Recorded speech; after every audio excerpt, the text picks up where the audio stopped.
안녕하십니까? 오늘은 7월 16일 금요일입니다. 다 같이 사도신경으로 우리의 신앙을 고백합니다. 나는 전능하신 아버지 하나님, 천지의 창조주를 믿습니다. 나는 그의 유일하신 아들, 우리 주 예수 그리스도를 믿습니다. 그는 성령으로 잉태되어 동정녀 마리아에게서 나시고 본디오 빌라도에게 고난을 받아 십자가에 못 박혀 죽으시고 장사된 지 사흘 만에 죽은 자 가운데서 다시 살아나셨으며 하늘에 오르시어 전능하신 아버지 하나님 우편에 앉아 계시다가 거기로부터 살아있는 자와 죽은 자를 심판하러 오십니다. 나는 성령을 믿으며 거룩한 공교회와 성도의 교제와 죄를 용서받는 것과 몸의 부활과 영생을 믿습니다. 아멘. 오늘 우리가 함께 나눌 말씀은 사도행전 7장 1절에서 16절까지입니다.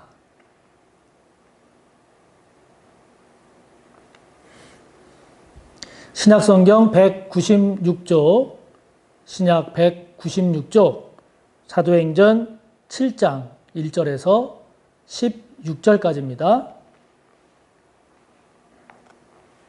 함께 봅시다. 대제사장이 이르되 이것이 사실이냐? 스데반이 이르되 여러분 부형들이여 들으소서. 우리 조상 아브라함이 하란에 있기 전 메소포타미아에 있을 때에 영광의 하나님이 그에게 보여 이르시되 내 고향과 친척을 떠나 내가 내게 보일 땅으로 가라 하시니 아브라함이 갈대아 사람의 땅을 떠나 하란에 거하다가 그의 아버지가 죽음에 하나님이 그를 거기서 너희 지금 사는 이 땅으로 옮기셨느니라. 그러나 여기서 발 붙일 만한 땅도 유업으로 주지 아니하시고 다만 이 땅을 아직 자식도 없는 그와 그의 후손에게 소유로 주신다고 약속하셨으며 하나님이 또 이같이 말씀하시되 그 후손이 다른 땅에서 나그네가 되리니 그 땅 사람들이 종으로 삼아 400년 동안을 괴롭게 하리라 하시고 또 이르시되 종 삼는 나라를 내가 심판하리니 그 후에 그들이 나와서 이곳에서 나를 섬기리라 하시고 할례의 언약을 아브라함에게 주셨더니 그가 이삭을 낳아 여드레 만에 할례를 행하고 이삭이 야곱이 우리 12조상을 낳으니라. 여러 조상이 요셉을 시기하여 애굽에 팔았더니 하나님이 그와 함께 계셔 그 모든 환난에서 건져내사 애굽 왕 바로 앞에서 은총과 지혜를 주심에 바로가 그를 애굽과 자기 온 집의 통치자로 세웠느니라. 그때에 애굽과 가나안 온 땅에 흉년이 들어 큰 환난이 있을새 우리 조상들이 양식이 없는지라. 야곱이 애굽에 곡식이 있다는 말을 듣고 먼저 우리 조상들을 보내고 또 재차 보내매 요셉이 자기 형제들에게 알려지게 되고 또 요셉의 친족이 바로에게 드러나게 되니라. 요셉이 사람을 보내어 그의 아버지 야곱과 온 친족 75사람을 청하였더니 야곱이 애굽으로 내려가 자기와 우리 조상들이 거기서 죽고 세겜으로 옮겨져 아브라함이 세겜 하몰의 자손에게서 은으로 값주고 산 무덤에 장사되니라. 아멘. 일곱 일꾼, 우리가 이제 일곱 집사라고 흔히 이야기하는 그 예루살렘 교회, 초대교회의 그 일곱 집사, 일곱 일꾼 중에 한 사람으로 뽑힌 이 스데반이 이제 복음을 전하다가 또 주의 일에 헌신하다가 이제 공회에 잡혀가게 되는 이런 어려움을 당하게 되지요. 그렇게 공회에 잡혀간 이제 스데반이 오늘 이 7장에 보면 그 잡혀간 곳에서 행한 연설, 더 그 성격에 맞게 표현한다면 설교에 가까운 이 스데반의 설교가 연설이 이 사도행전 7장 전체에 소개가 되고 있습니다. 어려움을 겪고 있는 이 스데반, 복음을 전하다가 주의 일에 헌신하다가 오히려 어려움을 겪고 모함을 받아서 굉장히 지금 위험한 상황에 처한 이 스데반이 지금 전하고 있는 연설, 설교에 가까운 이 스데반의 이야기를 통해서 우리가 오늘 다시 한번 되새겨볼 것은 무엇일까 하는 것을 함께 살펴보려고 합니다. 스데반은 7장에 나오는 소개된 설교를 통해서 아브라함 때부터 솔로몬 때까지의 그 이스라엘의 전 역사를 복음의 관점에서 요약해서 지금 이야기하고 있습니다. 그 내용 가운데 우리가 함께 살펴볼 묵상할 내용을 함께 나누어 보려고 하는데요. 먼저 1절부터 4절까지 내용을 보면 아브라함에 관한 이야기를 처음 이렇게 하면서 아브라함에 관한 많은 이야기 가운데 제일 먼저 지금 스데반이 강조하면서 소개하고 있는 내용은 무엇인가 하니 하나님의 부르심에 순종한 아브라함을 이야기하고 있습니다. 하나님의 부르심에 순종한 아브라함. 하나님께서 아브라함을 부르셨을 때 하나님은 아브라함에게 말씀하셨죠. 너의 고향, 너의 친척, 너의 아비집을 떠나서 내가 너에게 지시할 땅으로 가라 하면서 하나님께서 아브라함을 부르셨습니다. 당시 아브라함이 살고 있던 그 갈대아 지방의 그 우르라고 하는 그곳에서 이제 아브라함이 그 아버지 데라와 생활을 하고 있었는데 거기는 아주 유명한 잘 알려진 우상 숭배 지역입니다. 우상을 섬기는 여러 가지 그런 우상들이 만들어지고 그것들이 이제 판매되고 그렇게 알려진 그래서 우상 숭배지로 많이 알려져 있었기 때문에 그래서 영적으로 보면 또 당위적으로 보면 떠날 만한 곳입니다. 그곳에서 계속 산다라고 하면 신앙도 떨어지고 뭐 좋을 게 없는 거죠. 그래서 당위적으로 보면 또 영적으로 보면 신앙적으로 보면 당연히 떠날 만한 곳입니다. 그런데 문제는 무엇입니까? 현실적으로는 그게 사실은 인간적으로 볼 때 쉬운 일은 아닌 거죠. 지금도 사는 곳을 떠나서 뭐 지방으로 이사를 간다든가 그러면 그게 쉬운 일이 아니지 않습니까? 그 당시에는 자기가 살고 있던 터전을 떠나서 아무도 아는 사람이 없는 곳으로 가서 정착해서 살려고 한다라고 하는 것은 굉장히 위험한 일이기도 하고 어려운 일이기도 하고 힘든 일이기도 합니다. 그렇기 때문에 이곳에서 사는 것이 우상을 섬기는 것이 활발한 이런 지역에서 사는 것이 신앙적으로 영적으로 당위적으로 옳지 않음에도 불구하고 그렇다고 여기서 터전을 마련해서 오랫동안 살아온 이 환경을 현실적으로 떠나서 다른 곳에 가서 산다는 게 굉장히 어려운 겁니다. 우리도 마찬가지잖아요. 그래서 하나님 말씀은 맞지만 그러나 당장 여기를 떠난다는 게 이거는 너무 어려운 거 아닌가 이렇게 인간적으로 생각하고 현실적으로 따지고 계산적으로 생각을 해보면 옳지만 할 수 없는 맞지만 따를 수 없는 그런 아주 곤경에 빠질 수 있는 그런 상황이 바로 아브라함이었던 거죠. 그런데 아브라함은 어떻게 했습니까? 그런 점에서 고민이 많고 깊었겠지만 결국은 하나님 말씀에 순종했다는 거죠.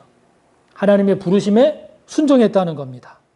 그래서 결국 하나님의 말씀, 하나님의 부르심에 순종한 이 아브라함이 결국 그 뒤에 전개되는 내용을 보면 어떻게 됩니까? 믿음의 계보를 이어가게 되고 믿음의 조상이 되고 하나님의 백성인 이스라엘의 시조가 되는 조상이 되는 그러한 엄청난 복의 근원이 됨을 우리가 확인하지 않습니까?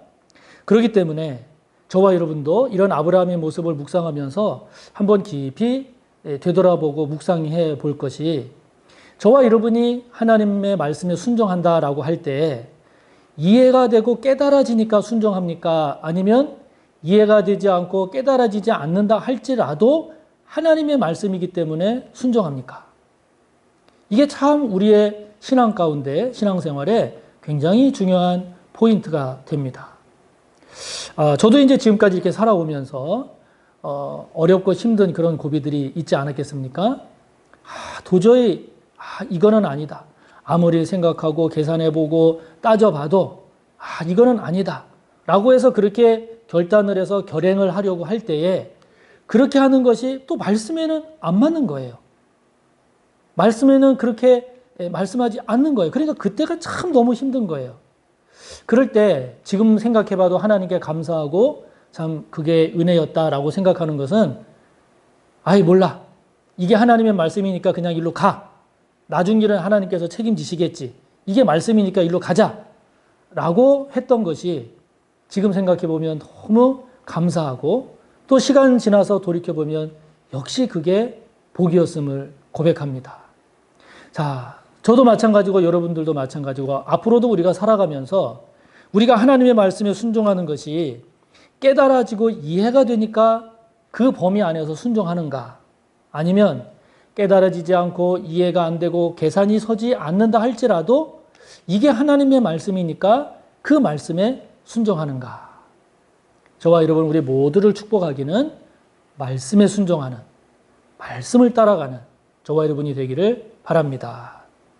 그러면서 하나님께서 그 이후의 과정을 쭉 인도하시는데 스데반이 두 번째로 오늘 얘기하는 것은 이제 이 아브라함을 비롯한 이 믿음의 가족들, 하나님의 백성이죠. 애굽에서의 긴 종살이 할 것을 하나님이 말씀하시는 내용을 전하고 있습니다. 그것이 5절에서 8절의 내용인데요. 6절에 보면 하나님께서 이 아브라함의 후손들이 400년 동안을 종살이로 괴로운 시간을 보낼 것이다 하는 그런 말씀을 하십니다. 400년 동안을 하나님께서 택한 그 사람의 후손들이 고생하고 종살이를 하면서 고난의 시간을 보낸다. 우리가 하나님의 말씀이니까 그런가 보다 하지만 우리가 하나하나 이렇게 생각을 해볼 때 그 400년 동안 그 기간 안에 살아간 사람들은 도대체 뭐냐? 하나님의 사람의 그 후손임에도 불구하고 400년 동안을 고난을 겪고 종살이를 하면서 살 텐데 하나님의 백성인데 어떻게 그런 400년 동안 그 고난의 삶을 사는가? 이런 의문도 들게 되죠.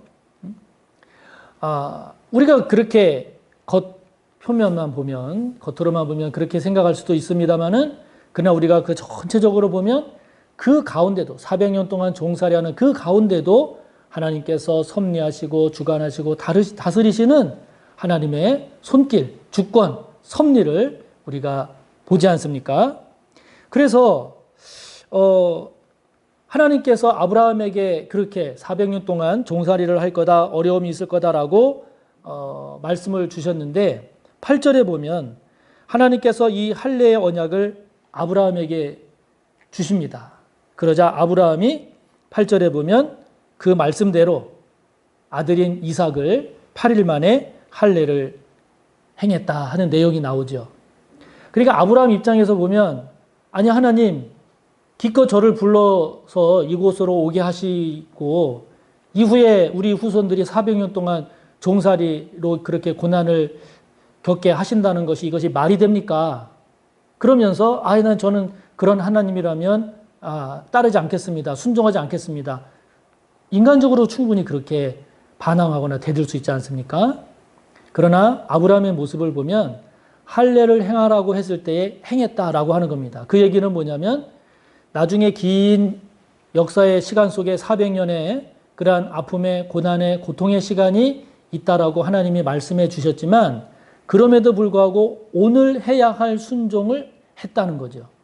이게 굉장히 아브라함 신앙에 있어서 우리에게 큰 의미가 있는 귀한 모습입니다.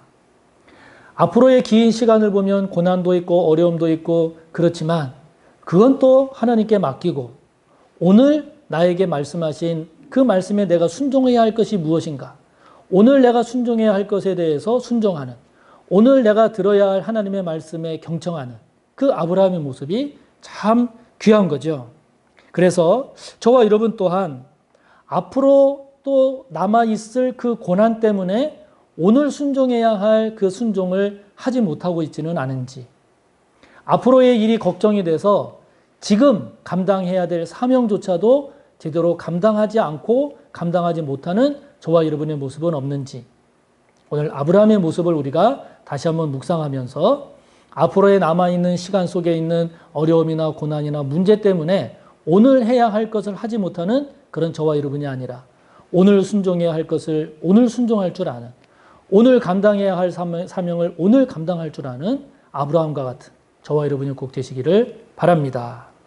그러면서 이제 9절부터는 요셉에 대한 이야기가 나옵니다. 요셉을 통한 하나님의 그 구원 역사가 이제 소개가 되고 있는데요. 요셉은 완벽한 사람은 아니었습니다. 또 형제들에 의해서 애굽으로 팔려가는 아주 절망스러운 고난을 겪기도 했고 씻기 힘든 상처를 입기도 했고 애굽에서는 아주 억울한 모함에 빠져서 옥살이도 하게 됐죠. 그런데 오늘 본문 9절에도 나옵니다마는 창세기 39장 2절, 3절, 21절, 23절에도 보면 이 요셉의 이야기 가운데 아주 중요한 표현, 하나님이 요셉과 함께 하신다. 하나님이 요셉과 함께 하시기 때문에 이 하나님이 요셉과 함께 하신다라고 하는 이것이 아주 요셉의 인생에 있어서 아주 귀한 내용입니다. 요셉이 완벽하고 또 요셉이 아주 특출나서 쓰임받은 것이 아니라 하나님이 함께 하셨기 때문에 그렇다라는 거죠. 저와 여러분도 마찬가지입니다. 저와 여러분에게도 다 나름대로의 고난이 있고 상처가 있고 억울함이 있고 또 우리 스스로의 허물이나 연약함도 있죠. 그러한 우리의 인간적인 그런 면보다도 우리가 더 하나님께 간구하고 구할 것, 은혜입니다. 은혜입니다. 하나님의 은혜가, 주님의 은혜가 늘 저와 여러분 가운데 있기를 기도하고 또 기도하기를 바랍니다. 하나님이 함께 하시는 은혜, 하나님의 은혜가 떠나지 않는 저와 여러분의 믿음이요 삶이 될 때 저와 여러분은 부족하고 또 허물이 있다 할지라도 우리의 걸어가는 인생 여정에 고난이 있고 어려움이 있고 상처가 있다 할지라도 그것을 선용하시는, 그것조차도 선용하시는 하나님의 그 귀한 은혜의 손길을 경험하게 될 줄 믿습니다. 요셉과 같이 하나님의 은혜를 꾸준히 구하고 그 구한 하나님의 은혜로 말미암아 복된 삶을 사는 저와 여러분이 꼭 되시기를 바랍니다. 다 같이 주기도문으로 마치시고 또 묵상한 내용 생각하며 여러분의 기도를 이어가시기 바랍니다. 하늘에 계신 우리 아버지, 아버지의 이름을 거룩하게 하시며 아버지의 나라가 오게 하시며 아버지의 뜻이 하늘에서와 같이 땅에서도 이루어지게 하소서. 오늘 우리에게 일용할 양식을 주시고 우리가 우리에게 잘못한 사람을 용서하여 준 것 같이 우리 죄를 용서하여 주시고 우리를 시험에 빠지지 않게 하시고 악에서 구하소서. 나라와 권능과 영광이 영원히 아버지의 것입니다. 아멘.